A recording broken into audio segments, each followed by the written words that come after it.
Allama Muhammad Muzammil ادریسی official. Like and subscribe for more Islam related videos. تلك الرسل فضلنا بعضهم على بعض منهم من كلم الله ورفع بعضهم درجات صدق الله العظيم. إن الله وملائكته يصلون على النبي يا أيها الذين آمنوا صلوا عليه وسلموا تسليما. اللهم صل على سيدنا محمد وعلى آل سيدنا ومولانا محمد وبارك وسلم. آمد مصطفیٰ ہوئی کفر روانہ ہو گیا، جس کے حضور ہو گئے اس کا زمانہ ہو گیا. ہر کے خواہد ہم نشینی زیستن، نیست ممکن جز بقرآن زیستن. مغز قرآن جان ایمان روح دین، ہست حب رحمت للعالمین. مغز قرآن، قرآن کا مغز، جان ایمان، ایمان کی جان، روح دین، دین کی روح، ہست حب رحمت للعالمین. محبوب کریم رحمت عالم صلی اللہ علیہ وسلم کی محبت ہے. قرآن کا مغز، ایمان کی جان اور دین کی روح صرف ایک چیز ہے، وہ حب رحمت للعالمین. خدا تعالیٰ کے فضل و کرم سے اس کے محبوب صلی اللہ علیہ وسلم کی نظر رحمت و عنایت کے طفیل میں کچھ دیر بیٹھ کر اپنے آقا صلی اللہ علیہ وسلم کا ذکر کرتے ہیں، وہ جن کے لیے رب تعالیٰ نے یہ ساری کائنات سجائی ہے. باعث تخلیق کائنات رسول کائنات صلی اللہ علیہ وسلم کی ذات پاک ہے. دنیا کے ہم سارے کام کریں، کاروبار کریں، تجارت کریں، مال بنائیں، مکان بنائیں، جائیدادیں بنائیں، سارے کام کریں، رسول اللہ سے پیار نہ کریں تو سارے کام بیکار ہیں. رسول اللہ صلی اللہ علیہ وسلم سے پیار قرآن کا مغز ہے، یعنی پورے قرآن الحمد سے لے کر والناس تک پورے قرآن کو پڑھو. اگر کوئی کہے کہ پورے قرآن کو ایک لفظ میں بیان کر دو تو وہ حب رحمت للعالمین ہے، یا خدا تعالیٰ کی پہچان ہے یا رسول اللہ صلی اللہ علیہ وسلم کی محبت. اور خدا تعالیٰ کی پہچان نبی اکرم صلی اللہ علیہ وسلم کے واسطے سے ہی ہے.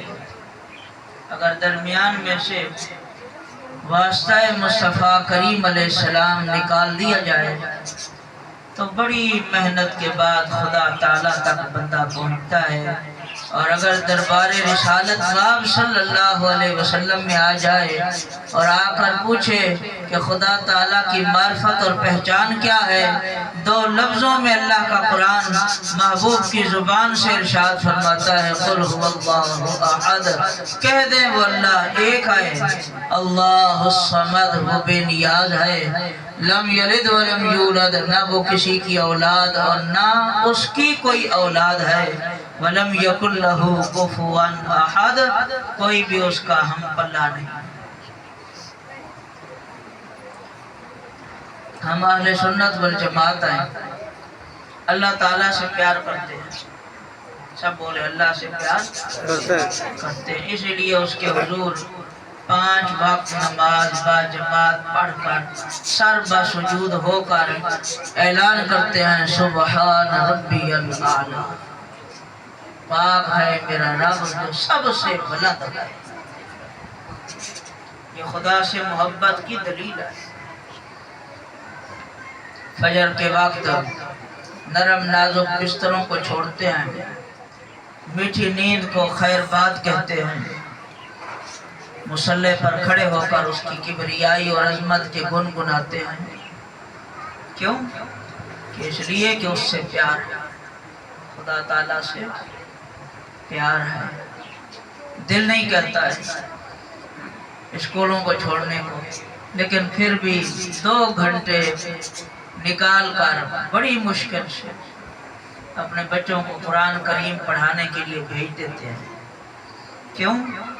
اس لیے کہ یہ خدا سے پیار ہے۔ اللہ تعالیٰ کے نام بڑی خوبصورتی کے ساتھ لکھ کر کمروں میں لگاتے ہیں۔ کیوں؟ کہ پیاروں کے نام سے برکتیں ہوتی ہیں، اس لیے کہ اس سے پیار ہے۔ نبی اکرم صلی اللہ علیہ وسلم سے پیار ہے، حضور کے صحابہ سے پیار ہے، حضور کی اہل بیت سے پیار ہے۔ کیوں؟ کہ یہ خدا تعالیٰ کی قدرت کے مظہر ہے۔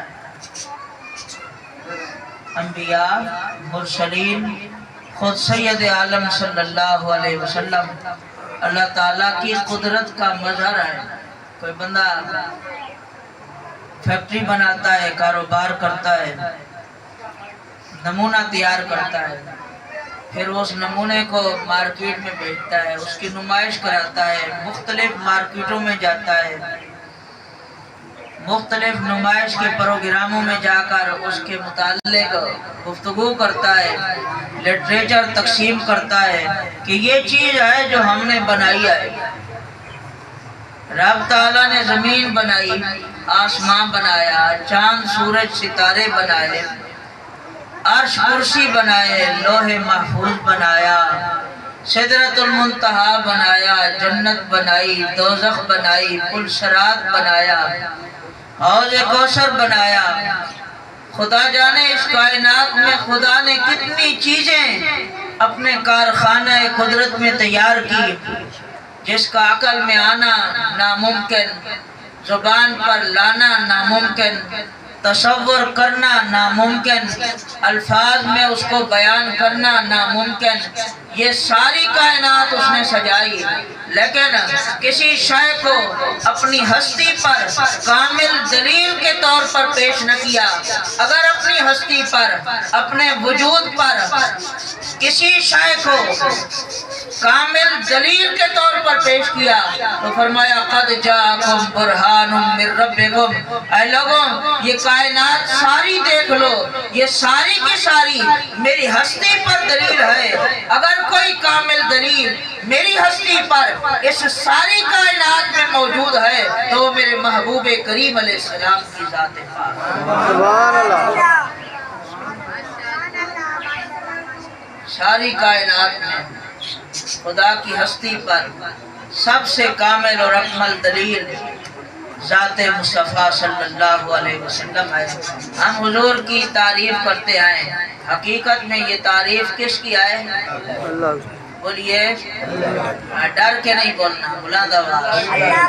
حقیقت میں تعریف قرآن کریم کی تعریف کریں، حقیقت میں یہ تعریف صحابہ و اہل بیت کی تعریف کریں، حقیقت میں یہ تعریف اللہ کی، اولیاء اللہ کی تعریف کریں، حقیقت میں یہ تعریف رسول اللہ صلی اللہ علیہ وسلم کی تعریف کر کے کوئی مشرک نہیں ہوتا، صحابہ و اہل بیت کی تعریف کر کے کوئی مشرک، اولیاء اللہ کی تعریف کر کے کوئی مشرک نہیں ہوتا۔ کیوں؟ یہ سارے کے سارے رب تعالیٰ کی قدرت کے مظاہر ہیں۔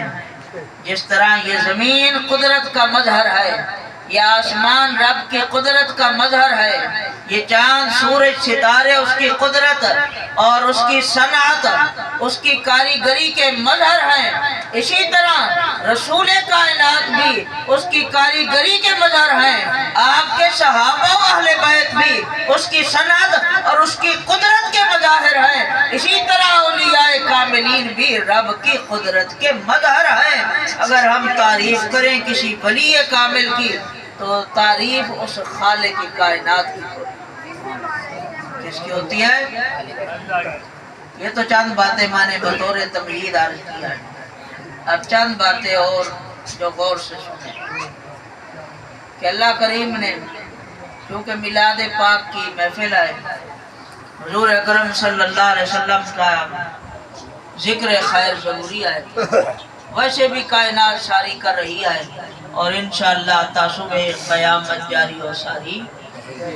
اور جنت میں بھی پیشہ پڑھ رہے تھے خلد میں ہوگا ہمارا داخلہ اس شان سے یا رسول اللہ کا نعرہ لگاتے جائیں انشاءاللہ تعالی. نبی اکرم صلی اللہ علیہ وسلم کو اللہ تعالیٰ نے بہت سارے کمالات عطا فرمائے. مجھے اگر کوئی کمال ملتا ہے تو یا استاد کی وجہ سے ملا یا ماں باپ کی وجہ سے ملا یا شیخ کامل کی وجہ سے ملا، لیکن رسول کائنات صلی اللہ علیہ وسلم کو رب تعالیٰ نے جتنے کمالات عطا فرمائے وہ کسی سبب سے نہیں عطا فرمائے بلکہ ڈائریکٹ خود رب نے محبوب کو عطا فرمائے. چاند ایک مثال عرض کرتا ہوں. حضور اکرم صلی اللہ علیہ وسلم کی ولادت ابھی نہیں ہوئی تھی، آپ کے والد گرامی کا وصال ہو گیا. حضور کی ولادت ابھی نہیں ہوئی تھی، والد گرامی کا وصال ہو گیا. جتنے لوگ یتیمی میں پلتے ہیں ان کو اپنی یتیمی اور اپنے حقوق کا بڑا احساس ہوتا ہے. پھر جو لوگ ان کو پالتے ہیں تو وہ کہے گا کہ اس کو میں نے یہ سہارا دیا، دوسرا کہے گا میں نے اس کو پالا، تیسرا کہے گا میں نے اس کی کفالت کی. اللہ کریم نے محبوب کریم علیہ السلام کی ولادت سے پہلے والد کا سہارا اٹھا لیا تاکہ قیامت کے دن تک کوئی یہ نہ کہہ سکے کہ میرا اس مصطفیٰ پر احسان ہے، میرا اس مصطفیٰ پر. سیدہ حلیمہ سعدیہ، سیدہ آمینہ، سیدنا حضرت عبد المطلب، جناب ابو طالب، تمام کے تمام نے محبوب کریم علیہ السلام کو اپنے اپنے حساب اور ڈیوٹی کے مطابق پرورش کرنے کی کوشش کی، لیکن ان سب نے مصطفیٰ کریم علیہ السلام کی برکتوں سے حصہ پایا. حضور اکرم صلی اللہ علیہ وسلم کو شان یتیمی کے ساتھ پیدا کر کے رب نے فرما دیا کہ محبوب کو اگر کسی نے پالا ہے، کسی نے کچھ دیا ہے تو وہ فقط ذات باری تعالی. اسی طرح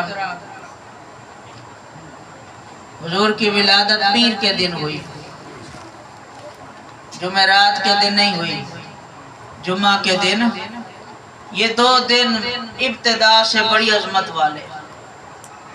اگر جمعرات کے دن حضور کی ولادت ہوتی یا جمعہ کے دن ولادت ہوتی تو لوگ کہتے کہ اس میں محبوب کریم علیہ السلام کا تو کوئی کمال نہیں. کمال تو جمعرات اور جمعے کا ہے کہ محبوب کریم علیہ السلام کو یہ عظمتیں ان دنوں کی وجہ سے ملی ہے. خدا نے محبوب کی ولادت کا انتخاب نہ جمعرات کو کیا نہ جمعہ کو کیا بلکہ پیر کے دن محبوب کریم علیہ السلام کی ولادت کا انتخاب کیا تاکہ کائنات کو یہ پتہ چل جائے کہ محبوب جس لمحے میں آئے وہ لمحہ عظیم ہے، جس رات اور دن میں آئے وہ دن اور رات عظیم ہے. کہ عظمتیں کسی لمحے یا ساتھ یا دن یا رات کی وجہ سے محبوب کو نہیں ملی بلکہ لمحے، ساتھ، دن اور رات کو عظمت مصطفیٰ کریم علیہ السلام کی وجہ سے ملی ہے. ابھی کسی کو کوئی علم پڑھاتا ہے، کوئی ٹیچر پڑھاتا ہے، کسی کو استاد پڑھاتا ہے، کسی کو حافظ پڑھاتا ہے، کسی کو قاری صاحب پڑھاتے ہیں، لیکن قربان جاؤں محبوب کریم علیہ السلام جب جلوہ گر ہوئے تو رب نے فرمایا هو الذی بعث فی الامیین رسولا، کہ وہ ہے اللہ، وہ ہے بعث جس نے بھیجا فی الامیین ان پڑھے لوگوں میں، جن کو لکھنا نہیں آتا تھا پڑھنا، ان لوگوں میں سے رسول، ایک عظمت والا رسول. کیوں؟ پڑھے لکھے لوگوں میں جو پیدا ہو اس کی بڑی شان ہوتی ہے. کوئی کہتا ہے میں علامہ صاحب کا بیٹا ہوں، کوئی کہتا ہے میں مفتی صاحب کا ہوں، کوئی کہتا ہے میرا باپ بڑا پڑھا لکھا انجینئر تھا اس لیے میں بھی انجینئر ہوں، کوئی بولتا ہے ڈاکٹر کا بیٹا ہوں، لیکن رب تعالیٰ نے کیا شان ہے اس مالک، فرمایا کہ وہ ہے اللہ، وہ ہے جس نے امی لوگوں میں، ان پڑھ لوگوں میں ایک عظمت والا رسول بھیجا۔ اگر پڑھے لکھوں میں آتے تو کوئی کہتا کہ یہ بات ان کو میں نے سکھائی ہے، دوسرا کہتا میں نے سکھائی ہے، تیسرا کہتا میں نے سکھائی ہے، رب کو یہ گوارا نہ ہوا، فرمایا سنقرئک فلا تنسا، اے محبوب صلی اللہ علیہ وسلم آپ کو میں نے امی لوگوں میں بھیجا اور خود پڑھا کر بھیجا تاکہ کوئی یہ نہ کہے کہ مصطفیٰ پر میرا احسان ہے، میں نے مصطفیٰ کو پڑھایا۔ کسی کی وجہ سے حضور کو کوئی کمال نہیں ملا، جو کمال دیا اس مالک نے دیا۔ اس لیے جب ہم حضور کی تعریف کریں گے تو تعریف الرحمن علم القرآن، رحمان نے کلام سکھایا محبوب۔ اور پھر قرآن حکیم میں ولا رطب ولا یابس الا فی کتاب مبین ولا اصغر من ذلک، محبوب بننے میں بے مثال ہے، خالق ہے، اپنے خالق ہونے میں بے مثال ہے، اور یہ رب کی ساری مخلوق میں بے مثال ہے۔ تو اب آپ خود اندازہ لگائیں خدا نے مصطفیٰ کو کیسا سکھایا۔ جب اس نے سکھایا، انہوں نے سیکھا، تو میرا اور آپ کا علم زیادہ ہے یا ان کا علم زیادہ ہے؟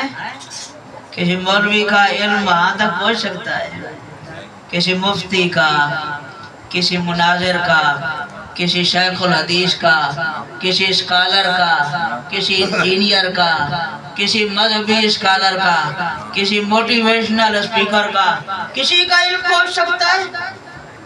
رسول اللہ کے علم تک کسی کا علم پہنچ سکتا نہیں۔ جو حضور کے علم تک نہیں پہنچ سکتا تو اس کو حضور کے علم میں بات کرنے کا کوئی حق نہیں۔ حق ہے جی؟ کسی کمپیوٹر کو حق ہے کہ ڈاکٹر کی سیٹ پر بیٹھے؟ بولیے، کسی کمپیوٹر کو حق نہیں کہ ڈاکٹر کی سیٹ پر، اور کسی مولوی کو بھی حق نہیں کہ رسول اللہ کی سیٹ کو سنبھالے۔ یہ جو کچھ سنبھالا ہوا نا، یہ ان کا احسان ہے، ورنہ ہم اور کوئی مولوی اس قابل نہیں کہ رسول اللہ کے ممبر کو سنبھالے۔ ٹھیک ہے؟ کسی کا، تو یہ ان کا فضل ہے۔ تو اب کسی کو حق نہیں کہ رسول اللہ صلی اللہ علیہ وسلم کے علم میں بات کرے یا حضور کے علم کو تولے تو وہ جو جانتا اتنا، جو جانتا ہی نہیں وہ تول سکتا نہیں۔ تو الغرض عرض یہ کر رہا تھا کہ رسول کائنات صلی اللہ علیہ وسلم کو اللہ نے جتنے کمالات دیے وہ کسی کے واسطے اور وسیلے سے نہیں دیے، بلکہ ڈائریکٹ خدا تعالیٰ نے عطا فرمائے۔ پھر کہتے ہیں کہ جبریل امین آتے تھے، حضور کو خدا ڈائریکٹ تو کلام نہیں کرتا تھا، حضور کو خدا ڈائریکٹ کلام نہیں کرتا تھا، جبریل کے ذریعے کرتا تھا۔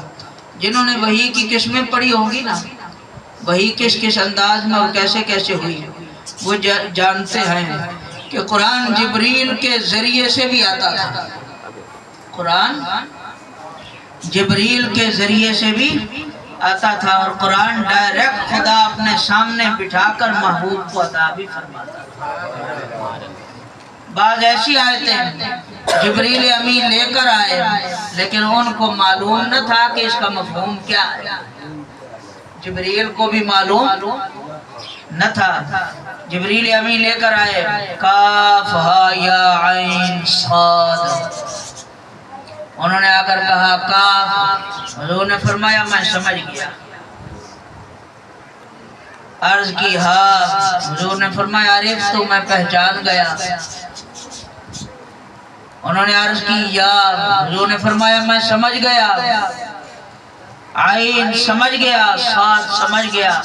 جبریل امین نے عرض کی یا رسول اللہ میں تو سدرہ سے آپ تک لے کر آیا ہوں، میں نہیں سمجھا، سدرہ سے آپ تک لے کر آیا ہوں، میں نہیں سمجھا، آپ سمجھ گئے۔ تو علامہ اقبال نے کہا میان طالب و مطلوب رمزیش کرامن کاتبیرا ہم خبر نیز۔ یہ تو طالب اور مطلوب کے درمیان، محب اور محبوب کے درمیان، عابد اور معبود کے درمیان راز کی باتیں تھی، تو کیا سمجھتا کرامن کاتبین کو بھی اس کی خبر نہیں ہے۔